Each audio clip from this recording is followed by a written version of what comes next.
Hi everyone, I'm here with Nate Matthews from Global Resilience Partnership.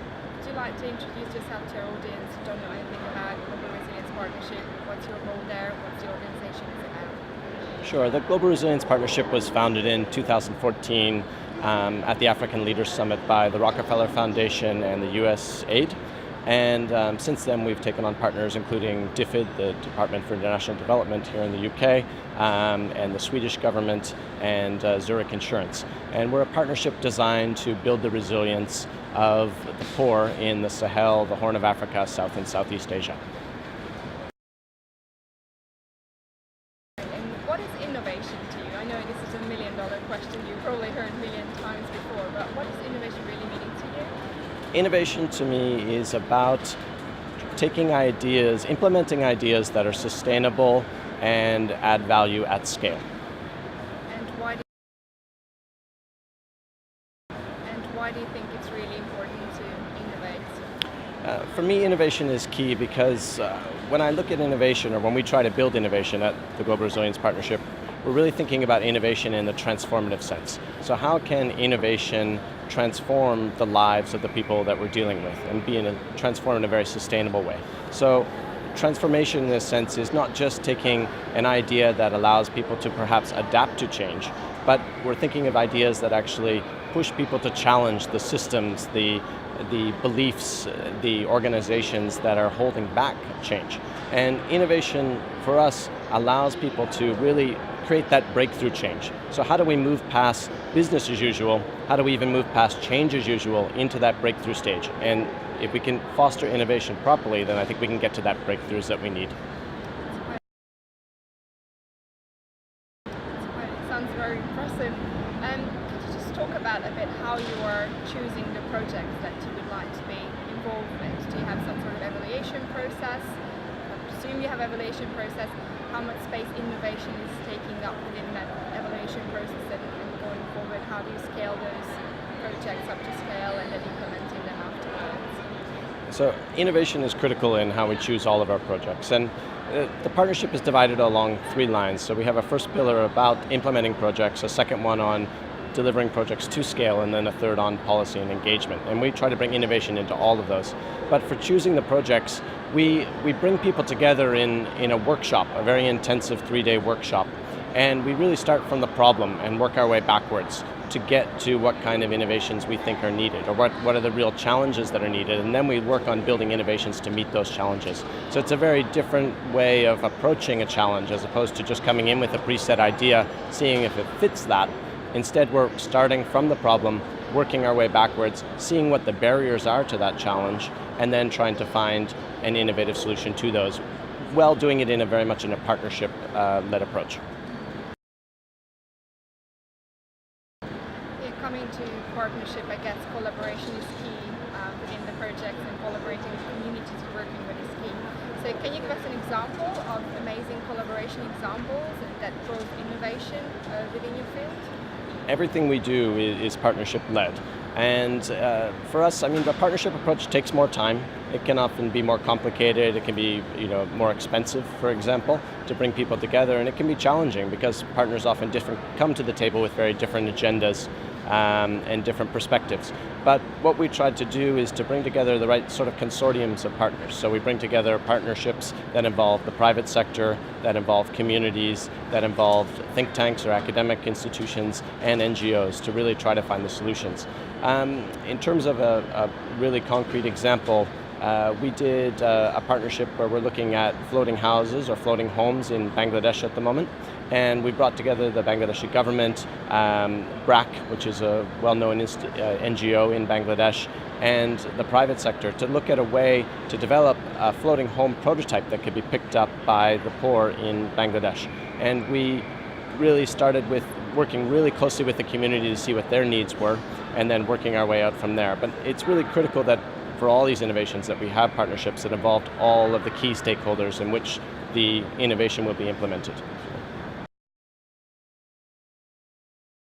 Right, so I read up quite a lot about your organization last night, and it was quite impressive to see that you're working with very, very vulnerable people out there. Yes. Is there a particular project that is really close to your heart and you feel that the impact is really enormous on vulnerable There's a few that have had really significant impact at scale, and sometimes these ideas of innovation come in places where you wouldn't really expect them. So one of our projects called Roads for Water that we fund is just this concept of making roads more resilient.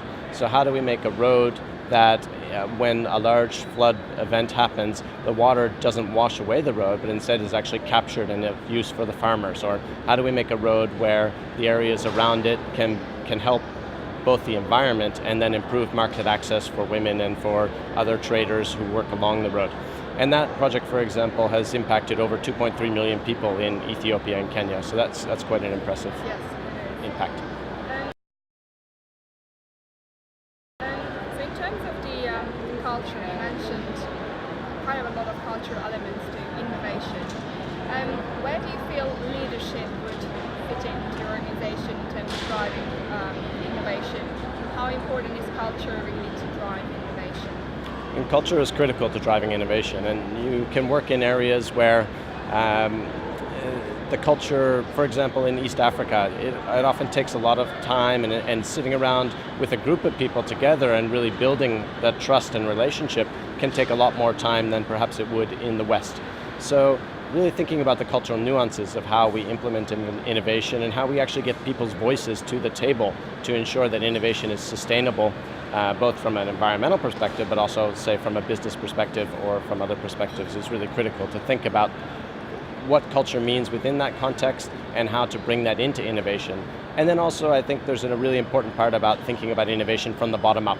So not just trying to come to a problem with solutions or ensuring or starting from solutions, but ensuring that we really listen to what innovations exist on the ground already, how we might build those out and then take them into scale. I think it comes back to the cooperation bit. Once you have all the implementation delivered, how do you make sure that you cross-fertilize the findings? Do you have some sort of best practice exchange workshops or webinars, or how do you go on then to disseminate the results of your projects? So we have a pretty extensive monitoring, evaluation, and learning program within the Global Resilience Partnership that we bring to all of our projects. We do a lot of mentoring to really ensure that we're gaining the lessons from these best practices. And also really critical for us is trying to learn from failure.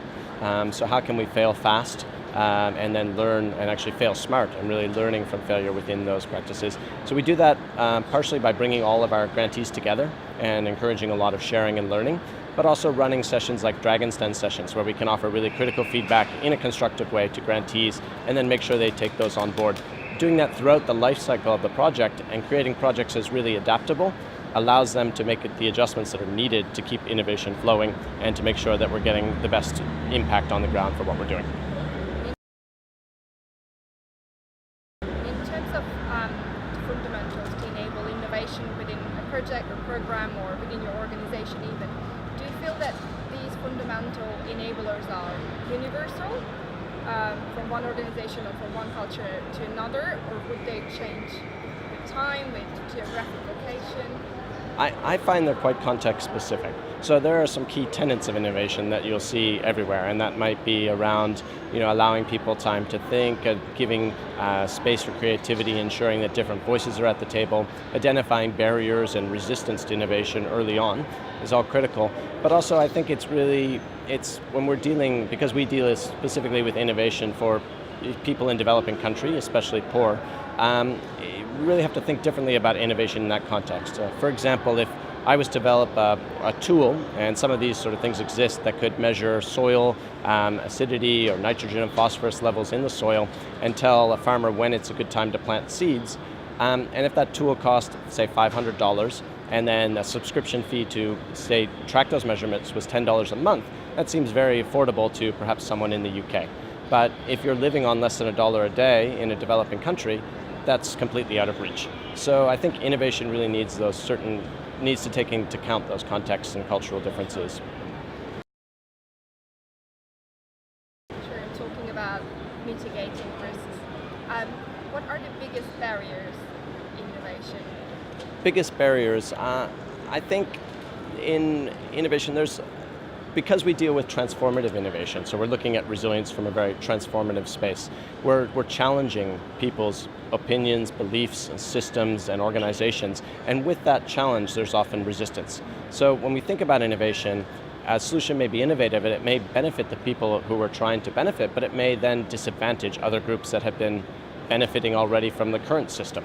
So I think there's a real need to identify what those barriers and resistance are. I think in terms of other barriers, it's often about the time needed and the sort of pressures of innovation to deliver it within certain time periods. All of the grants that we fund, for example, are 18 months, and so we really want to see innovation happen either fast or, if there's failure, to learn from that failure. So we also encourage failure. I think a third point is around risk.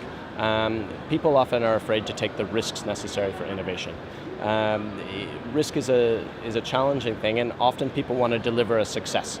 Yet risk is key to innovation. You have to take the chance and take risks to actually find these solutions or find ways to take ideas into implementable solutions.